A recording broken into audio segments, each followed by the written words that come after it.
sur ton parcours.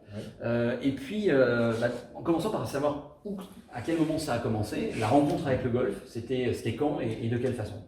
Bon, alors, c'est vrai qu'elle sort un petit peu de l'ordinaire. À l'époque, je vivais dans le Pacifique du Sud. Je suis né en Nouvelle-Calédonie. Ah oui. Mon père a fait carrière outre-mer pour une banque française il a été, entre autres, bon, lui était sportif aussi, ancien rugbyman. Stevers est breton, donc il faisait bien aussi de la voile. D'accord, ouais. Et puis, en allant travailler 2 ans aux Nouvelles-Hébrides, qui est maintenant devenue Vanuatu, qui était une île française mais co-britannique. Mhm.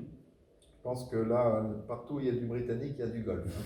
Même Donc, sur les petites îles, ouais, ils même arrivent sur les en- petites îles, les Britanniques vont quelque part, ils font leur golf, c'est obligé. Donc comme ils l'ont fait à Pau en France, le plus ancien golf de France. Donc il a été introduit à ce jeu-là et en revenant travailler à Nouméa, il a eu l'idée de pourquoi pas créer le premier golf en Nouvelle-Calédonie.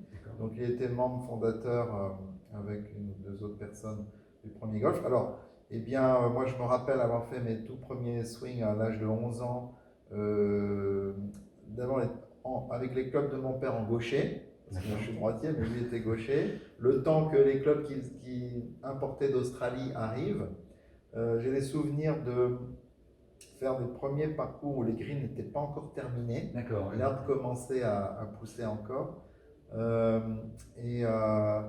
Voilà, ça a duré en fait 5-6 mois, vraiment les prémices du jeu de golf pour moi. Et puis j'ai quelques photos sympas avec le bras gauche complètement plié, l'overswing, voilà, la tête blanche, le blanc. Parce que j'imagine que l'accès au coaching, à l'enseignement à Nouméa en Ah non, 85, c'était vraiment ça devait être assez. le tout début. Hein. Donc je ne sais pas s'il est encore déjà arrivé un premier professeur de golf là-bas. En tout cas, mon père était nommé ensuite à Tahiti. Et donc à l'âge de 12 ans, là à Tahiti, il y avait déjà le golf d'Atimaono, golf international, bon, touristique évidemment, avec un super professeur tahitien, charismatique, qui s'appelait Exaltopu, et qui avait eu, lui, l'expérience des États-Unis. Pareil, là, de façon assez extraordinaire, il était gratteur, comme on dit, guitariste dans une troupe de danse polynésienne. Et puis, il faisait des tournées en Floride. C'était forcément des spectacles du soir et de nuit. Et donc, la journée, temps libre, il avait été introduit au golf. Était venu, comme beaucoup d'entre nous, red dingue de golf. Et puis, c'est comme ça que lui, personnellement, sa carrière de golf a commencé. Ça a été le premier citoyen français en tant que Tahitien. Tahitien était citoyen français. Je crois que c'était le premier à être diplômé d'une PG américaine. Ah d'accord, ah oui. En termes du diplôme d'enseignant.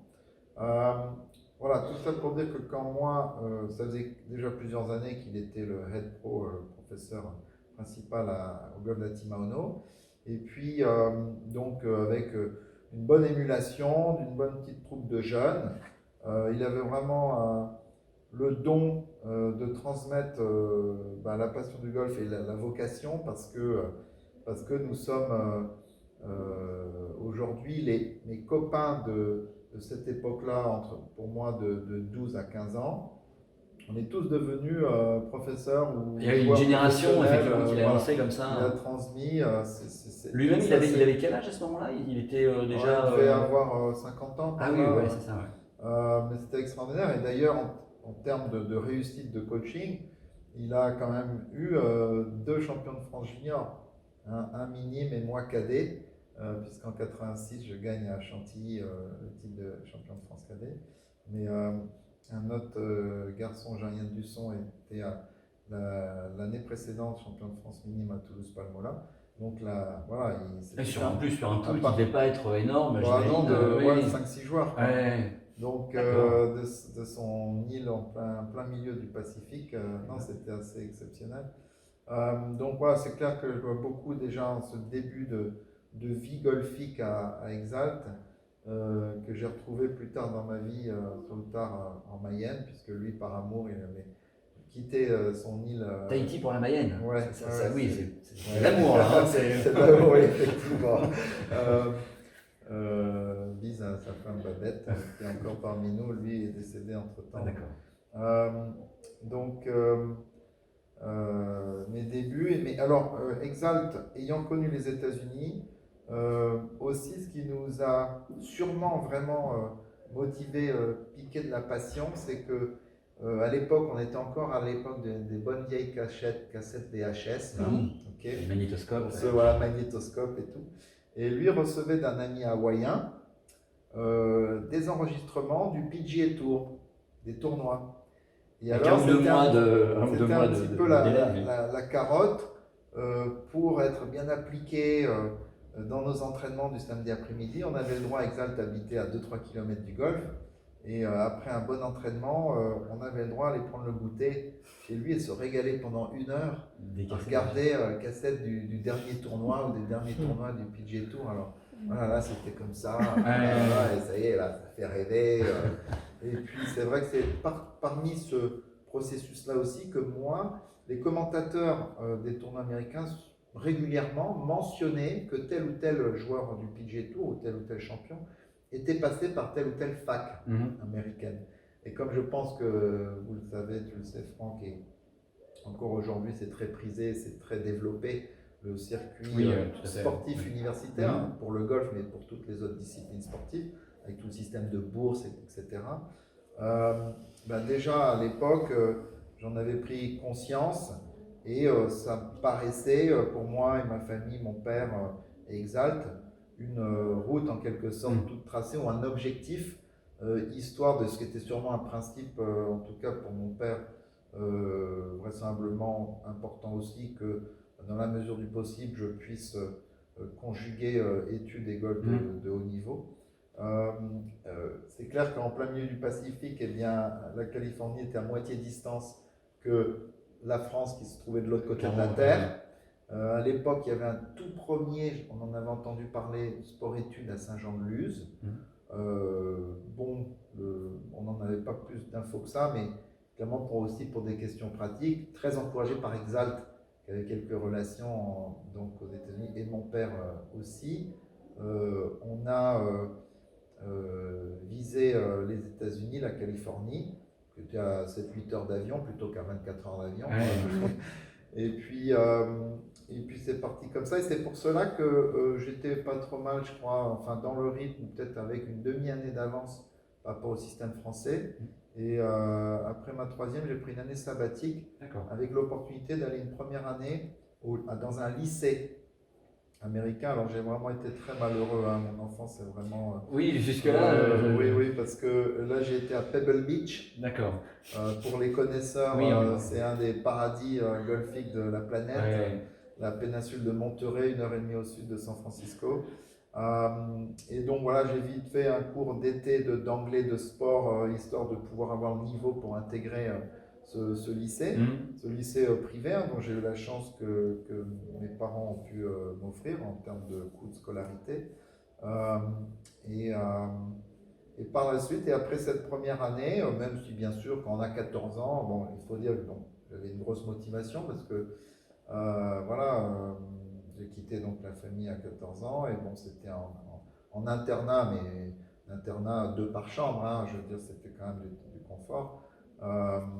Après les premiers mois, c'est toujours délicat, à 14 ans, puis les parents ça, mais après ça, bien pris dans l'ambiance et le soutien de toutes les personnes là sur le campus de ce lycée, puis la saison golfique, le coach, le soutien du coach et des camarades golfeurs, bon, je me suis pris au jeu et j'ai commencé à me sentir à l'aise et d'épouser en quelque sorte aussi la culture sportive américaine, le cursus scolaire qui me convenait bien, et donc de ce fait je suis resté pour ma part dans le cursus scolaire américain. En fait, j'ai fait le high school au final, je suis parvenu à Tahiti dans le système français.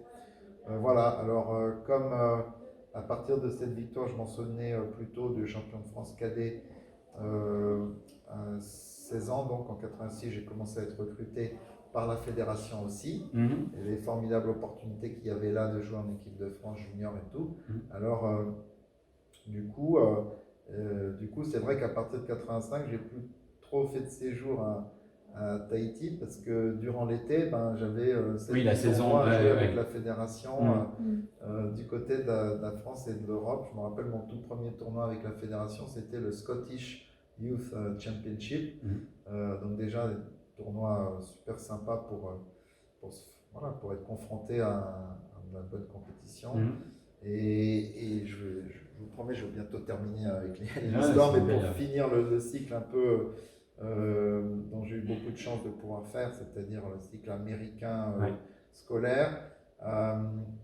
À partir juste peut-être, je pense, de mes 16 ans, comme les coachs américains universitaires commencent à regarder très tôt, parce que dès le lycée, il y a un parcours dès le des lycée, championnats. C'est-à-dire quand les gens, les jeunes intègrent les universités vers 18 ans, en général, par là, comme un Français à son bac, et puis s'il a été recruté par un coach américain, il part à ses 19 ans.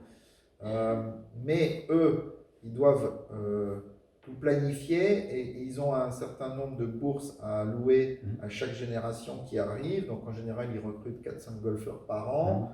Donc chaque génération, il y a 5 bourses. Alors des fois beaucoup plus, ils répartissent entre 7 ou 8 recrues. Et c'est pour cela que quelque part, ils commencent à regarder quand les jeunes ont 15, il y en a peut-être même 14-15 ans.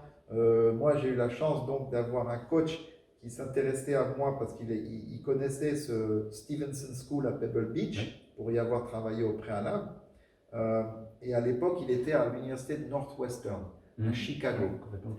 Alors, pour un petit jeune tahitien à peine néo-californien, Chicago, tapé en indoor, voilà, ça m'enchantait pas énormément. Bon, alors, et mon grand coup de chance, c'est que en début de dernière année de lycée, à 1 an d'intégrer une université, il postule et obtient le job à Stanford. Donc au soleil, à la Silicon Valley. Et puis dans les deux cas, des universités prestigieuses. Hein, oui, en plus prestigieuses, d'excellente qualité, bien sûr, sur le plan de vue académique, bien sûr, mais aussi sportive, avec des installations phénoménales. Son propre parcours de golf à Stanford. Une partie du practice super bien intégrée, réservée pour les équipes, masculines et féminines. Donc voilà, donc ça a été juste génial pour moi. J'allais donc recruter pour jouer à l'université de Stanford, bénéficier d'une bourse qui plus est. Et donc je disais l'été, du coup à partir de l'âge certainement de 16, 17, 18 ans, ben, j'avais à peu près 9 tournois dans le cadre scolaire universitaire. Et puis l'été, peut-être 6-7 autres tournois avec la Fédé. Donc, Et d'ailleurs, les compétitions scolaires, c'est ce qui t'a amené à gagner avec ces équipes le Pac-10 c'est ça, qui est devenu Pac-12. Ils ont intégré 2 universités de plus, mais à l'époque, c'était toutes les grandes facs de division 1 de la région ouest des États-Unis. Alors, c'est vrai que j'ai eu la chance d'être en compétition contre des garçons comme Phil Mickelson, qui était lui à l'Arizona State. Alors nous avons le même âge, nous sommes de la même génération, tout comme Jim Furyk. Ah oui, notre style, mais qui lui était à l'université d'Arizona. Mais voilà, avec Tim Herron, qui était New Mexico. Enfin, on se confrontait régulièrement dans le temps. Il y a quelques autres noms, mais qui sont plus très connus maintenant. Et donc, voilà, comment dire en anglais, my claim of fame. Évidemment, Mickelson a fait une carrière extraordinaire, fulgurante. Mais pour ma part, à cette époque-là, j'ai gagné la côte ouest 2 fois. Et lui qu'une fois. Mais, bon, mais néanmoins, moi j'ai fait 9e au mieux du NCAA, c'est-à-dire le championnat américain. Bon, lui, il a gagné 1 ou 2 fois, et puis bon, on connaît, et puis gagné un PGA Tour en tant qu'amateur, alors qu'il était encore à Arizona State, il gagnait une épreuve en Arizona du PGA Tour. Mais voilà, donc c'était juste génial, effectivement, pour grandir, pour la vie, on est confronté à devenir assez autonome aussi. Hein, Bah forcément, avec l'internat, avec l'éloignement de la voilà, famille, de toute façon. il y a une structure qui est là, bien sûr, pour nous entourer et nous encourager. Mais néanmoins, effectivement, et après par la suite, je dirais une vie universitaire, une vie, je dirais, scolaire, une vie sociale et une vie sportive à bien réussir.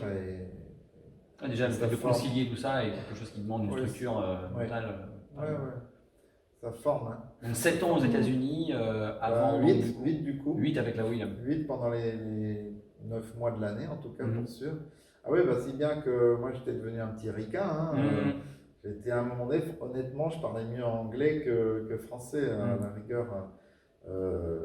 C'est vrai que je me rappelle quand j'arrivais l'été, quand je retrouvais les camarades de l'équipe de France, Baptiste Barquez, Olivier Edmond, Fabrice Tarnot, je cherchais mes mots, quoi. Hein, et même à l'époque, ils étaient comme tout bon jeune français, la bière, peut-être un peu de vin. Moi, j'arrivais, je voulais un grand verre de lait froid.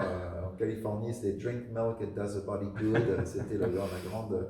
Ce qui n'est pas bon d'ailleurs au passage. Hein, ne faites pas ça. Ne faites pas ça. À l'époque, l'industrie du lait était là, boire du lait, boire du lait. Enfin, oui, j'étais presque assez atypique, on va dire, pour être. Oui, clairement, mais c'est pas le parcours classique du jeune joueur français qu'on pourrait retrouver ici justement à l'âge de 15-16 ans. Voilà, donc c'est clair que beaucoup de chance, hein, beaucoup de chance. Alors depuis, bien sûr, beaucoup de Français à l'époque. Il y avait juste Marc Pandariès qui avait fait 2 ans au Houston. Les franco-mexicains, Alberto Valenzuela a fait UCLA. Enfin, c'est vrai que du coup, à l'époque, on n'avait pas été encore beaucoup de Français à faire ces 10-15 dernières années. Je crois qu'il y a plus que, avec les filles inclus, il y a au moins 80 Français et Françaises dans les universités américaines, je crois, mais parce que le système est juste top, hein, clairement, pour concilier études et golf de haut niveau.